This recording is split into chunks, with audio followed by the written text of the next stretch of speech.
Today we talk about the current state of mobile data and the future of mobile measurement with my guest. He has a long track record in mobile growth. He started his career, well, his start in mobile was 12 years ago. And to put that into perspective, I did a little research. My guest did a little bit of research just to give you an idea. 12 years ago, the launch of iPhone 4 and a new category, the iPad. Interestingly, the term app was awarded as Word of the Year. In other words, we started talking about apps. That's when my guest also went to work helping some of the very first mobile apps grow on the App Store. 7 years later, he started AdLibertas, which is the company and based on the idea that mobile apps could make a lot more money and impact by automating daily advertising management. So in September, wow, we can certainly pick him because I saw the company before this, then the news. His company was sold to Branch.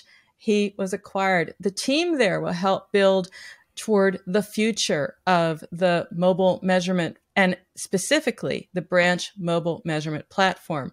My guest, as I said, we welcome Adam Landis, founder and CEO at AdLibertas, and also, as of very recently, head of growth at Branch. Welcome. Great to have you, and congrats on that news. Thank you, Peggy. I appreciate it. Happy to be here. And great news, as I said. I mean, I have to ask you, what did you do? Maybe when you heard about that, head of growth, but also the news when you were acquired by Branch, when that was out, when that was ready for prime time. What happened? What was it? Celebrations? What can you share? Well, anyone who's gone through a big, long deal, raising money or selling a company can kind of attest. It's not one celebration, but many, many small celebrations along the way. So I've been telling people it was less like a graduating college and doing the ceremony and throwing your cap in the air and more getting a diploma in the mail. It was kind of like, when the money hits the bank, that's when it's done. So it was a lot of little wins all the way, but it was a very exciting process.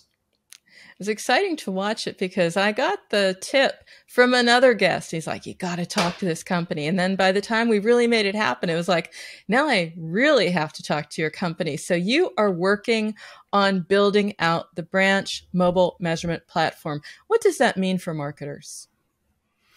Well, anyone who's done mobile marketing can attest it's difficult, and privacy protections is just making it that much more so.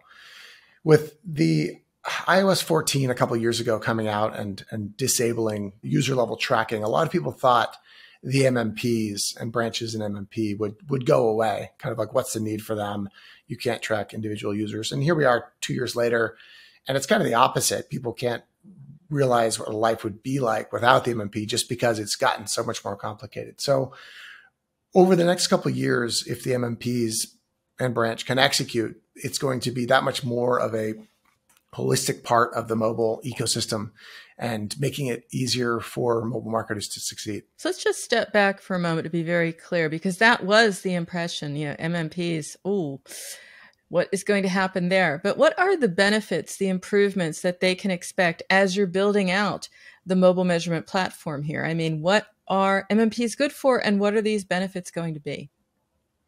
Well, so again, if you're in this space, I don't need to tell you that it's getting more and more difficult, and the data is getting more and more fragmented, where you're relying more and more on estimations. And a theme that I'm seeing is that the mobile marketer of the future is not going to be able to make all the decisions themselves in-house. They're going to have to rely on modeled data. They're going to have to rely on data where there's holes present, and they're going to have to start increasingly becoming familiar and comfortable making decisions with incomplete data sets. And I think there's a lot of really interesting technologies and really bright minds that are bending to the task of helping mobile marketers succeed.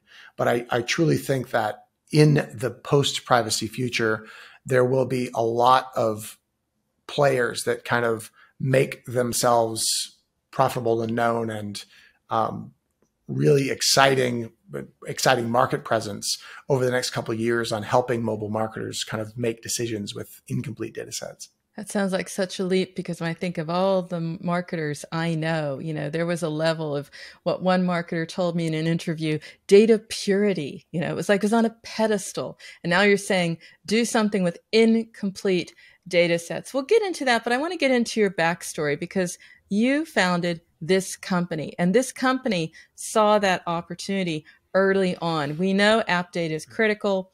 You also saw that maybe we won't have the most complete data sets. You saw this earlier than most. Tell me about your backstory. I mean, how did you get into mobile app data to start? Where did you see this need?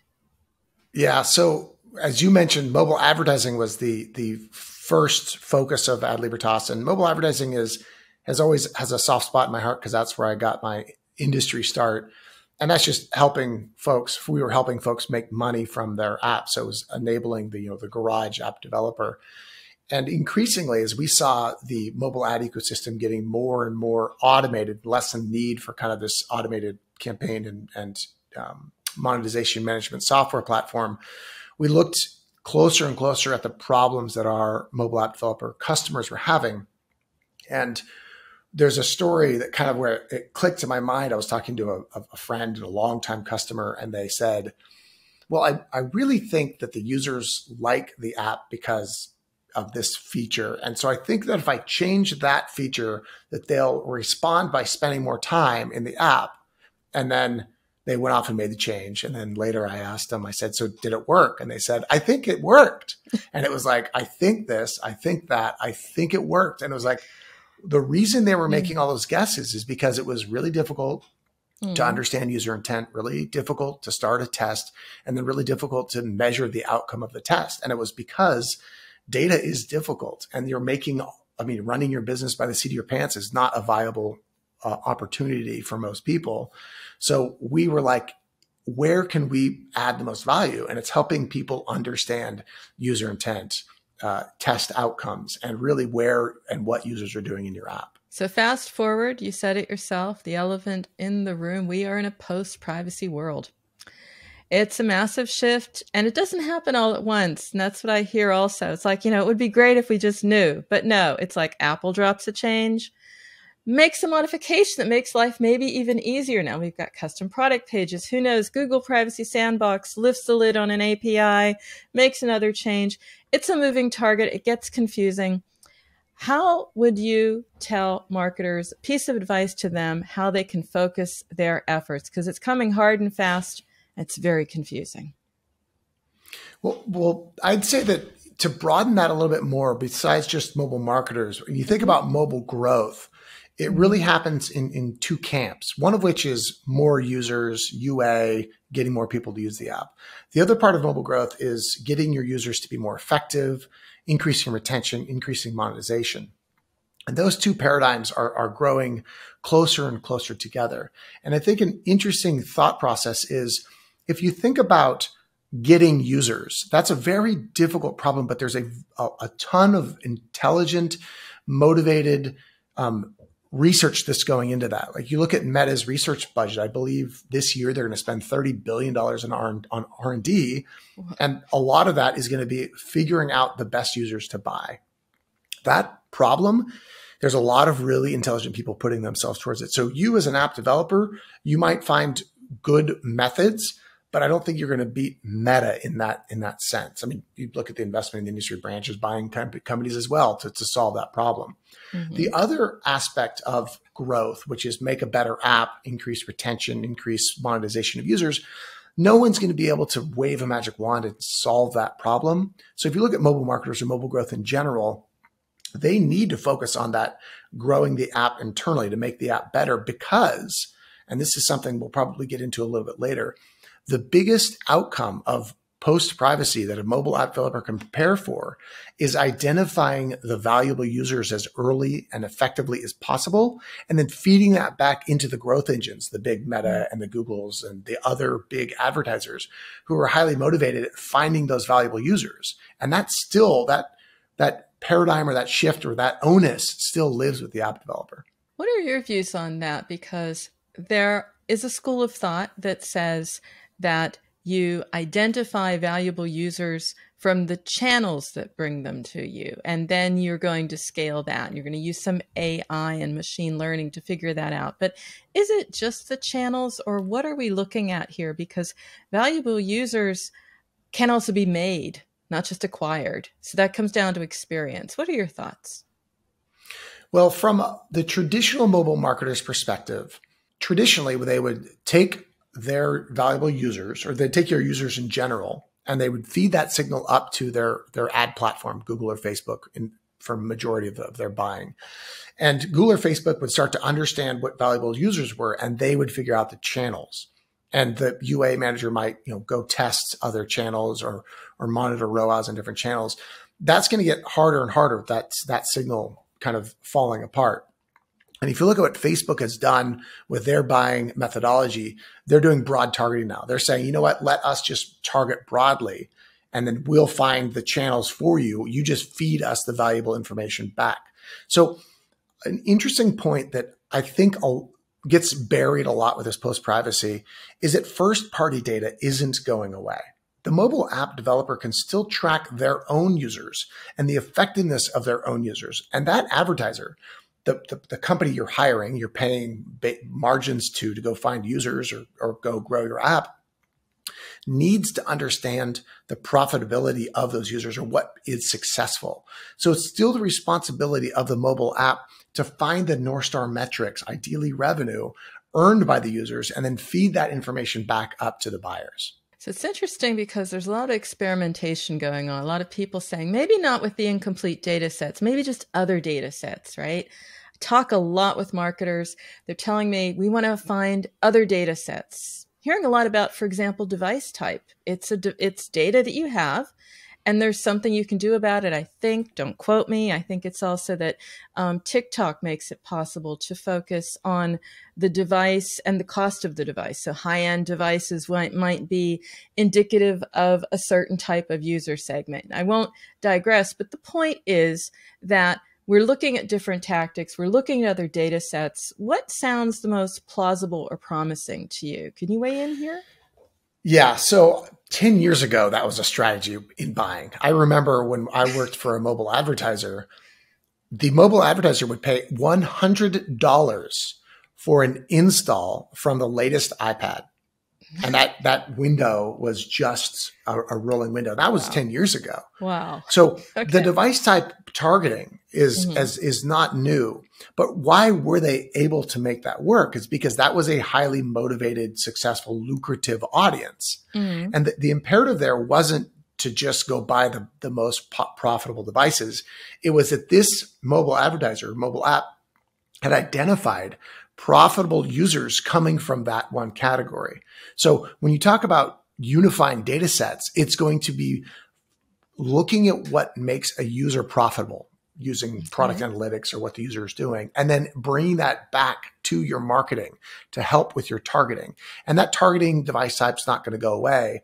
You really don't necessarily have to solve the problem of how to go target the audience. I truly think the advertiser will solve that for you. And then you as a mobile marketer are responsible for testing those channels to find the one that can most effectively find the user. Your job as a mobile marketer is finding as early as possible what that signal is for your user and identifying the user's success as early as possible, not waiting 30 days or even 14 days to see that user, okay, they keep coming back, but instead inferring on day one, if you're looking at levels complete, the valuable users, the top 10% of your users that make up 90% of your revenue, they play 5 times as many levels on the first day. And that's an inference that you could make as a mobile app developer that you can then ship back up to the advertiser to say, go target these users on the first day, which is going to give you a much stronger signal density to go find better users. I'm sorry if that was way too technical. No, actually, it's very optimistic because I'm a little discouraged from these discussions that say, okay, everything is toast. Life's going to be very hard. No, it's about understanding data and signals very front up early in the funnel, the data and signals that are indicative, that are surefire signs of a high value user. That's probably the question of the next months and year? You're not going to be able to answer it, maybe, but come on, weigh in. I'm dying to hear what you have to say. 7, 8 years ago, Meta was encouraging users to soak up all their, well, they were soaking up all the signal of users. And it was a very successful strategy. The folks on the audience, or the audience that may recognize lookalike audiences, if that rings a bell, it was a very profitable way of buying on Facebook. And Facebook just said, hey, give me what's valuable, or give me your users, and I'll go find a lookalike. They recognized very early how to execute effectively on data signal. Now that shift, the shift we're going through right now, shifts the onus to the app developer. They're going to need to figure that out. And I do think that we're going to see the beginning of the new Meta, the next Meta, the next company that can figure out how to effectively buy using a reduced signal. And it's a really exciting time for that reason. We're talking about so many changes. The playbook is changing. The marketing aims and goals are changing. It used to be find users cheaply, get tons of them, make products more profitable. The teams were separate. So was the data. Now we're hearing about, squads and coming together there. That's how the organization needs to change, right? They've got that. How does the data need to change? Well, I actually think the reason the squads are coming together is because the data is able to change. There was a quote I heard not too long ago, which I think exemplifies the problem.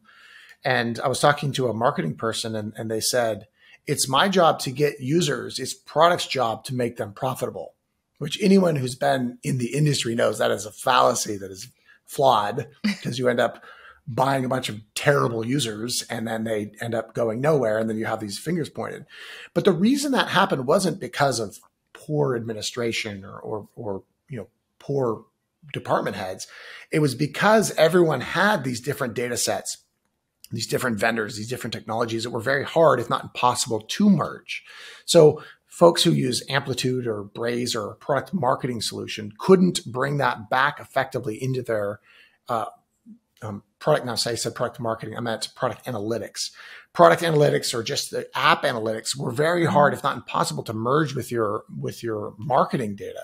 And so now that everyone's kind of recognized the effectiveness and the necessary for those data sets to merge, that's allowing these teams to come together and allowing these people to say, okay, you know what? We're going to watch this user as they make it all the way through the funnel, from finding them all the way down to buying, and then we're going to tie those users back. So it's this necessity that lies with the app developer, the app publisher, to pool this data together and bring that signal of this is a valuable user all the way back to, okay, I got them from this place. And there are some marketers, and I know a number of them, they're building teams, they're building in-house data warehouses. They are preparing for this. They are ready. That's not everyone. How can everyone else be combining their talents, their data, approaching this? Is there, I wouldn't say the answer, but there are certain tactics, certain constructs, certain technologies that they can be using to stitch this together for this new post-privacy world. Give me a look under the lid there.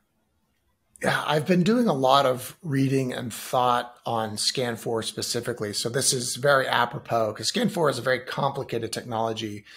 But the reality is the mobile marketer, the traditional mobile marketer, doesn't need to understand all of the conceptual technology changes that go into SKAN 4. What they need to do is understand what impact and change they need to make in order to make it successful. So break down the problem into pieces that you feel like you need to solve. For instance, in SKAN 4, there's two new concepts. There's the campaign source identifier, the hierarchical campaign source identifier.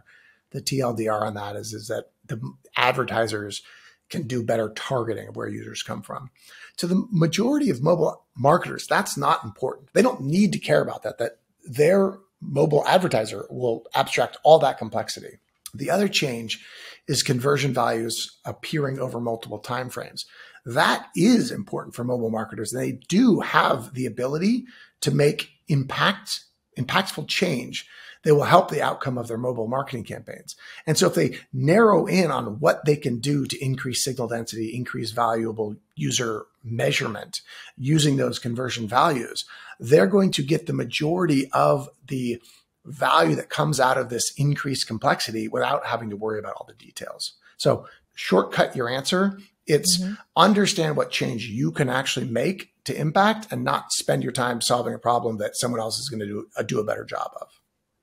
I have to ask then, tell me about those levers we can push or pull. How can marketers make their data more actionable?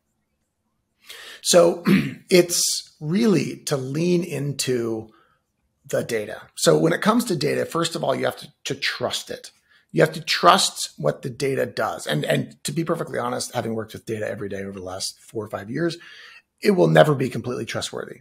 Big data is very fickle. The next is, as soon as you understand at least the inconsistencies with the data, it's to start to test things, test your app, test your assumptions, and then measure the outcome. Now, whatever aspect you are, it could be a small indie that's starting a $10 a day AdWords or Apple search ads campaign, up to the largest company out there, they're going to follow the same framework of getting the data in one place, making tests, and then measuring the outcome. That's where you're going to be coming in, because you are looking at shaping mobile measurement, the future of mobile measurement. Unpack that for me a little bit right now. I mean, what is it that we need to be preparing for? What do marketers need to be looking forward to? Maybe even avoiding as things change, and you're making this future, now. Yeah. So I think that if we look towards the successful companies of the future, they will have done successful mobile data and advertising and marketing and growth companies. If you lump those into one big umbrella, we're going to be seeing those successful companies having abstracted the complexity from the mobile apps and then helping them succeed given the limited resources and data signals that they have. So I truly think that the onus is on the vendors to help and the mobile app developers to figure out which vendors can help them. Boy, are we waiting for those case studies, Adam? Exactly that, abstracting that complexity. It's an interesting future. What can you say right now, other than the testing, the thinking, just starting to understand sort of what can I change? What can't I change? As you said yourself, it's really about testing and proving hypotheses. That's where we're back to right now. Right. What do marketers need to do right now to prepare for that future, to make, because it's right around the corner. I mean, we're at the end of the year. This is going to be a monumental year in marketing 2023. What would they do to prepare? SKAN 4.0 was just published a couple of weeks ago, and it took the entire industry by surprise. And the reason it took the industry by surprise because it had absolutely no heads up, but it's the next iteration in a forced privacy-centric world. And it's forcing mobile app marketers and mobile app growth personas to make decisions with incomplete data, which they've arguably been doing with SKAN 3 today, but with fingerprinting being basically rampant, a lot of people can kind of get around that. Everyone has recognized that fingerprinting has a fixed time frame. And so to prepare for the future, it's starting to look at mobile measurement as not one single source of truth, but instead different measures of truth. There's an article today I was reading about looking at mobile marketing data as bottoms up, which is getting as much user level signal as you can, as well as top down. And that's looking at holistic data signals using media mix modeling or other methods of kind of large scale measurement. And the mobile marketers are going to have to figure out how to use these multiple signals of truth and then fixate on what makes the most sense for their strategy. That totally sounds familiar. People talking about the blended metrics. We can make new metrics. I was talking to one marketer at Lyft. He's like, well, this is great. I'll make a new metric. I'll make it work. We have to wrap up, but I always wrap up with a little bit of a rapid fire segment. Just your gut instinct. What comes to mind? Let's start off with marketing in a post-privacy world. In a word, what are marketers doing really well, doing correctly? Leveraging data. Realistically, what is the least frustrating or most frightening aspect of marketing today?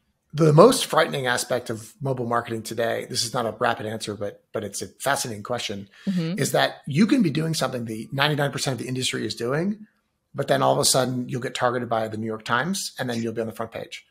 And that's a reality that you exist, is that as we move towards post-privacy, today's practice might be front page of the news tomorrow. That's scary. Wow, that is. Biggest opportunity marketers are missing, particularly now. We're thinking about the year ahead. What are they not seeing? They're not seeing that there's a tremendous amount of company growth that can be established if you can take advantage of the new paradigm. So we're in a shift. We're going to, Meta over the last 7 years, well, today they're way, way down, but they went up 5x, quintupled. Companies in the future, this is your chance to effectively make that work. So you've got a lot ahead. It's a great brief. It's exciting, to be able to shape mobile measurement. Let's imagine, Adam, we come together a year from now, and I would certainly hope that we do. And you're saying, hey, Peggy, here I am. I've got the most significant piece of news about Branch or even the industry. What would you hope to be sharing with me? What would you say? Check it out. Did you think this was going to happen? That people would rely on their vendors for making it easier, not having to tie them all together and figuring it out on their own. I think that's a tremendous opportunity. Now, that's going to be a matter of education. So it's a great segue to not only thank you for sharing, but hey, tell us how our listeners can stay in touch, how they can maybe learn. In fact, if you're not blogging at Adam, I will be a constant source of nudging and urging that you do share in that form. But in the meantime, okay, how can they do it? You want to help them out as a vendor? Where do they go? Well, you can reach the company at branch.io. However, I'm on LinkedIn, Adam Landis, easy to find. And I will be continuing to blog. I enjoy it. It's a good use of time. Awesome. Speaking of time, I want to thank you for your time, Adam. Thanks so much for sharing. It just flew by, but there's so many good ideas here, as we would call them. What is it? Thought bombs, right? That we have here. A great story that you've shared. Thanks so much. Thank you, Peggy. And of course, if you have a story to tell like Adam, then reach out to me on social. Email me at peggy@mobilegroove.com. Mobile Groove is where you can find my portfolio of essential reads and resources, maybe even some cross-posting from Adam from his amazing blogs. Everything the global mobile industry needs to make it in the next year. So if you like video, hey, we've got you covered because this is recorded. It's a video podcast powered by my own Groove on YouTube. So until next time, remember, every minute is mobile, so make every minute count. Keep well, and we will see you soon.